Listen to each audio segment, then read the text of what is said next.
Hola, ¿cómo están amigos? Un saludo desde acá, desde América Latina, desde Quito, Ecuador, la mitad del mundo. Un shalom bien grande para todos los estudiantes de nuestra comunidad en cualquier lugar en donde se encuentren, y un saludo también a nuestros alumnos online que nos acompañan a través del canal de YouTube. Bienvenidos a todos. Estamos estudiando el tercer libro de la Torá, el libro de Vayikra, conocido también como Levítico, y vamos a extraer valiosas enseñanzas para nuestra vida práctica. Hoy estaremos considerando la parashá, la porción que lleva por nombre Metzorá. Esta Metzorá es una palabra que proviene de la raíz Tzahara, que significa en una enfermedad que impurifica. Y la palabra Metzorá se puede entender como aquel que sufre de esta enfermedad. Como generalmente lo hacemos, vamos a revisar brevemente lo que contiene la porción de esta semana. Este es el resumen de la parashá Metzorá. Estamos en el libro de Levítico, capítulo 14, verso 1, hasta el capítulo 15, verso 33. La sección Metzorá comienza a describir el proceso a través del cual el Metzorá, es decir, aquel que sufre la enfermedad que impurifica, era purificado por el Cohen, por el sacerdote, con un procedimiento especial que incluía 2 palomas, agua de un manantial, una vasija de barro, un pedazo de madera de cedro, una cinta de color púrpura y un ramo de mirto. Una casa también puede ser afectada por la tzaharat a través de la aparición de manchas rojizas o verdosas en las paredes, en un proceso que dura como mucho 19 días. Un Cohen, un sacerdote, determinaba si la casa puede ser purificada o debe ser demolida. La emisión de una descarga seminal u otra en un hombre y la menstruación u otra descarga de sangre en una mujer indicaban también un estado de impureza ritual que necesitaba de un proceso de purificación a través de la inmersión en una mikveh, en un baño ritual. Esta es una breve reseña de lo que contiene la porción de esta semana de la parashá Metzorá. Bien, ahora vamos con el tema de esta reflexión, que lleva por título Lo bueno de las desgracias. Así es. Durante estas semanas hemos estado aprendiendo sobre una enfermedad sobrenatural llamada Tzaharat. Ya hemos dicho que no es lepra.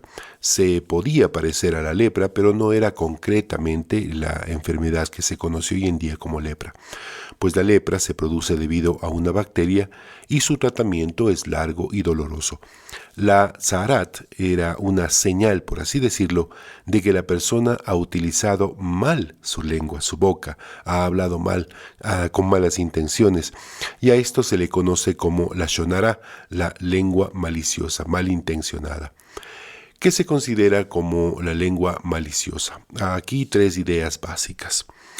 Hablar mal de otra persona mintiendo, eso se considera lashon hará, la lengua maliciosa. Hablar mal de otra persona mintiendo, inventando algo que no es verdad de otra persona. También se considera lashon hará hablar mal de otra persona, aunque lo que digas es verdad de esa persona. Eso también se considera una lengua malintencionada. Hablar mal de otra persona, aunque lo que digas es verdad de esa persona. Y por último, inventar o promover chismes que afecten la honra de otra persona. Estas 3 cosas, hablar mal de otra persona mintiendo, hablar mal de otra persona aunque lo que diga sea verdad de esa persona, o inventar o promover chismes que afecten la honra de esa persona, se conoce como lashon hará, lengua maliciosa. Casi todos, por no decir todos, hemos hecho lashon hará. Desde los más humildes sirvientes hasta los más elevados reyes, han sabido utilizar maliciosamente su lengua. Y en tiempos bíblicos, la aparición de estas manchas en la piel, en la ropa y en la casa eran señal de que la persona con lengua maliciosa debía recibir un tratamiento que le enseñe a ser más prudente con lo que dice. Si se arrepentía, era sanado; si no lo hacía, tendría que ser declarado impuro y mantenerse con la enfermedad hasta que vuelva su corazón en teshuvá, en arrepentimiento. A propósito de que hemos mencionado esta palabra teshuvá, vamos a hablar un poco de este término. ¿Qué es teshuvá? Bueno, como todo, Teshuvá es un concepto extenso de explicar, pero trataremos de resumir lo más importante y ver también qué dicen los sabios al respecto. Teshuvá significa literalmente retorno, vuelta en U, por así decirlo. El concepto se ha definido como arrepentimiento, es decir, abandonar la conducta que se tiene y cambiar de rumbo hacia un estilo de vida renovado y mejorado. Todos nos desviamos del camino trazado y eso nos ha traído consecuencias a veces muy dolorosas. La buena noticia es que podemos hacer teshuvá, podemos cambiar de rumbo, cambiar de actitud y retornar al camino correcto. Maimónides, el Rambán, nos indica 3 pasos para que hagamos teshuvá. Número 1, hay que sentir un arrepentimiento verdadero sobre la conducta indebida. Número 2, hay que confesar nuestros errores. Y número 3, hay que resolver, decidirse a no volver a cometer la transgresión nuevamente. Por supuesto, esto se dice muy fácil, pero todos sabemos que no es tan fácil de cumplir. De hecho, hay quienes dicen que la Zaharat, esta enfermedad que impurificaba, venía, además de la Shon Hará, debido a la arrogancia. ¿Por qué no podemos arrepentirnos de nuestras equivocaciones? Bueno, pues porque somos arrogantes, orgullosos. ¿Por qué no podemos arrepentirnos, hablar con la persona que ofendimos y pedirle que nos perdone? Porque somos arrogantes, orgullosos. ¿Por qué nos cuesta tanto no volver a cometer los errores que tanto daño nos hacen? Pues porque somos arrogantes, orgullosos. Mira lo que nos cuenta el segundo libro de Crónicas, capítulo 26, versos 3 al 5. Dice, de 16 años era Usías cuando comenzó a reinar y 52 años reinó en Jerusalén. E hizo lo recto ante los ojos del Eterno, conforme a todas las cosas que había hecho Amasías su padre.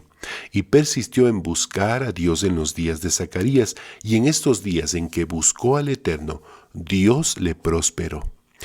Pasemos al verso 16. Dice, mas cuando ya era fuerte, su corazón se enalteció, se hizo arrogante, y esto fue para su ruina, porque se rebeló contra el Eterno su Dios, entrando en el templo de Dios para quemar incienso en el altar del incienso, y entró tras él el sacerdote Azarías, y con él 80 sacerdotes de Dios, varones valientes, y se pusieron contra el rey Usías y le dijeron, no te corresponde a ti, rey Usías, el quemar incienso al Eterno, sino a los sacerdotes hijos de Aarón, que son consagrados para quemarlo.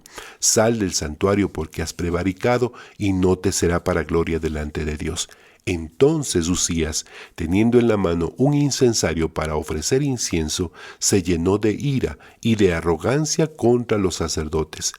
En ese mismo instante, la Zahará, la lepra, le brotó en la frente, delante de los sacerdotes, en la casa de Dios, junto al altar del incienso.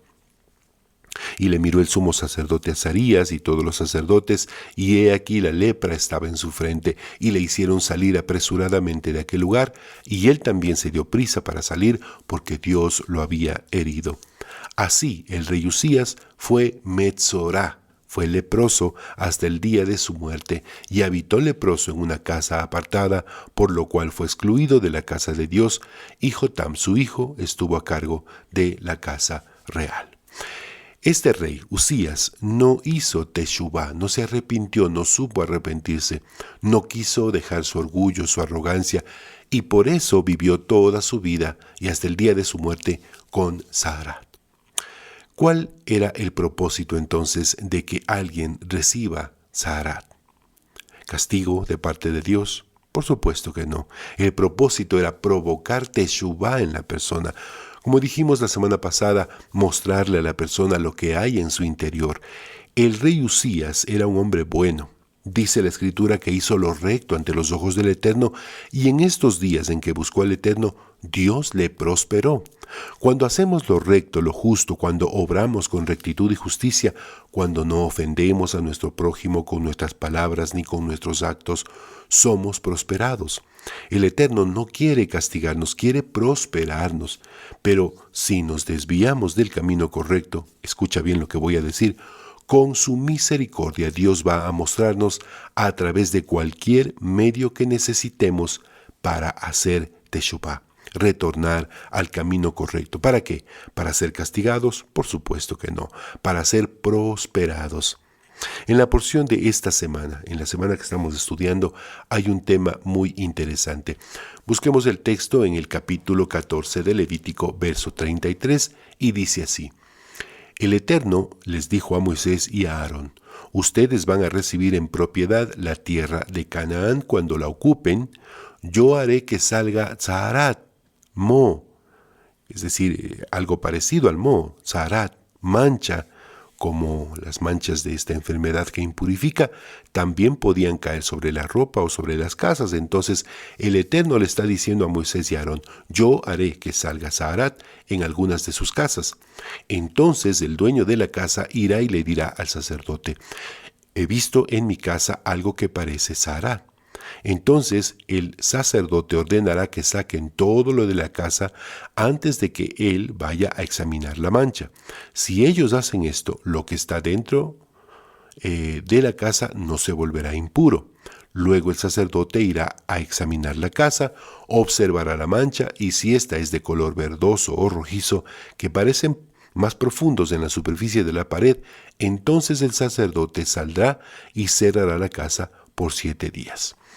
Ahora, y esto es lo interesante, el Midrash Vayik Rabbah dice que esto constituía una buena noticia para los israelitas. A ver, hagamos una pausa. ¿Cómo va a ser una buena noticia que salga Zaharat en las paredes de mi casa? Dijimos antes que Dios va a mostrarnos a través de cualquier medio que necesitamos hacer teshuvá, arrepentirnos. Cualquier medio implica cualquier cosa. Una desgracia económica, un asunto emocional, una enfermedad, cualquier cosa.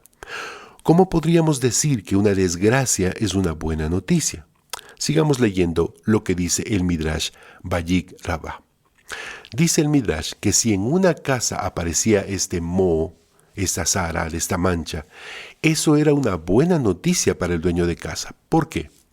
Los cananeos que fueron expulsados por los israelitas acostumbraban esconder sus tesoros dentro de las paredes o en el piso de sus casas. Entonces, cuando en una casa aparecían estas manchas de moho, por llamarlo de alguna manera, eso quería decir que en la casa había algo oculto, posiblemente un tesoro.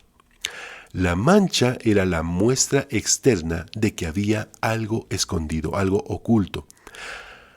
A veces la comodidad, y lo digo entre comillas, no es buena consejera espiritual.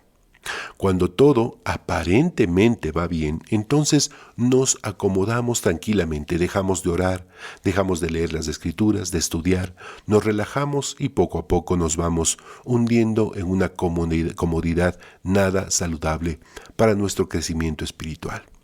Entonces llegan las tragedias, las angustias económicas, la desesperanza, la enfermedad. Y de pronto, cuando parece que no hay respuestas en este mundo, empezamos a buscar respuestas en el cielo. Volvemos a orar, volvemos a clamar por misericordia, regresamos nuestra mirada al cielo en busca de ayuda, de auxilio, de paz. ¿Lo ves? Un dolor de muelas es solo la muestra externa de que algo no anda bien dentro de esa muela. Por fuera quizás la muela se ve más o menos bien, pero la raíz, lo interno, es lo que está contaminado. El médico te ordena sacarte una radiografía y entonces se descubre el problema. La radiografía te muestra lo que no se ve a simple vista. Las tragedias, las angustias económicas, la desesperanza, el desequilibrio emocional, la enfermedad son la radiografía que te muestra que algo no está bien adentro. Pero no debemos afrontar estas cosas como si fueran un castigo, de ninguna manera. Al contrario, son una muestra de la misericordia de Dios, porque si no fuera por estas cosas, quizás nos mantuviéramos en esa comodidad espiritual que nos traería nada bueno. Quizás sin esas angustias, sin esas desgracias, sin esas pruebas, nos volveríamos arrogantes. O quizás ya lo somos. Quizás nos sentimos superiores a otros. Quizás pensemos que somos más dignos que otros, más nobles, más dignos, y por eso hablamos sin prudencia, soltamos la lengua, mentimos, levantamos juicios sobre otras personas, chismeamos, murmuramos, herimos, ofendemos, dañamos la honra de aquellos que por nuestra arrogancia consideramos inferiores a nosotros. Pero la bendita misericordia de Dios, el Eterno, nos provoca, nos lleva a hacer teshuvá, a arrepentirnos, y si lo hacemos, solo si lo hacemos, entonces descubriremos un tesoro maravilloso. Descubriremos que estamos en este mundo para sanar nuestras almas, no para contaminarnos con palabras hirientes, con sentimientos de odio, con orgullo, arrogancia. Estamos en este mundo para sanar a otros con palabras y obras de amor, de misericordia, no para juzgarlos o para condenarlos. Si nos arrepentimos, si buscamos al Eterno, seremos prosperados. El rey Usías no lo hizo, no pudo vencer su arrogancia, su cuerpo, la casa de su alma, dio muestras de su arrogancia, de su orgullo, del que nunca supo arrepentirse, y así permaneció hasta el día de su muerte. Ahora, ¿por qué no te tomas un tiempo? ¿Por qué no tomas el valor y te arrepientes? Reconoce tus errores, haz teshuvá. Regresa, cambia tu manera de ver las cosas, cambia tu manera de hablar, cambia tu manera de pensar, de obrar. Descubre el tesoro abundante de una vida plena, llena de amor de Dios. Sé libre, puro, digno de elevar tu alma hasta el mismo cielo. Que así sea. Que el Eterno nos conceda el valor para reconocer nuestras faltas, nuestras fallas, nuestros errores, nuestra arrogancia, que nos permita ver las desgracias en nuestra vida como una buena noticia para retornar a la oración, al estudio de las palabras eternas y que podamos descubrir el tesoro de una vida abundante de crecimiento y de shalom, de paz. Muchas gracias por acompañarnos cada semana en el estudio de estas preciosas enseñanzas. Vivamos con entusiasmo cada día, haciendo algo para que el mundo en el que vivimos sea mejor, sabiendo que el Eterno nuestro Dios, el dador de la Torá, es quien nos ha dado los 7 preceptos de vida y Él quiere transformar lo que pensamos, lo que hablamos, lo que sentimos y lo que hacemos. Comparte este video con tus amigos y familiares y permite que más y más personas sean instruidos a través de las enseñanzas de la bendita Torá. Nos vemos la próxima semana, Bezrat Hashem, si el Eterno así lo permite, con una nueva reflexión de la parashá, de la porción semanal. Hasta entonces, Shalom, Shalom.